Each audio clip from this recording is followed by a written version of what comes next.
కొంటుండే ఆర్తలు చదువుతా కదా గుర్తుపట్టలేదా సత్తి? రేణుకలేదు మానకలేదు నువ్వు వెనక ఫంటే ఉండిపో ముంగటికి ఎందుకు వచ్చినావు? ఏహే మీ అక్కనే అడుక్కున్నది ముచ్చట్లు చెప్పమని, ఎందుకు అట్లా గరం అవుతున్నావు? మా అక్క అడుక్కుంటే వచ్చి కూర్చుంటావా? ఇక మళ్ళీ చౌరాస్తాలో పోయి బొచ్చ పట్టుకొని అడుక్కఫో అంటే అడుక్కుంటావా? అట్లనే ఏ ఎట్లా కనబడుతున్నా నీకు? నేనేందో అడుక్కునే దాని లెక్క కనబడుతున్నానా? నా నెత్తి ఖరాబ్ చేయకు.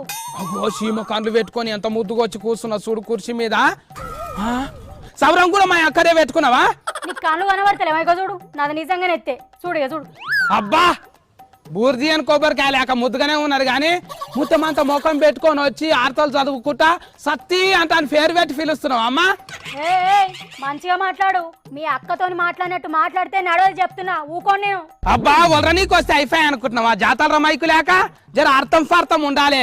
ఈ సావిత్రికి ముందే చెప్పిన నేను అసలు సత్తిని పిలువనని, ఆమెమో వదిలించుకొని పోయింది. ఓ నా నిర్వర్ దాకా సత్యన్నారు మా అక్కను కూడా సాఫిత్రి అంత పేరు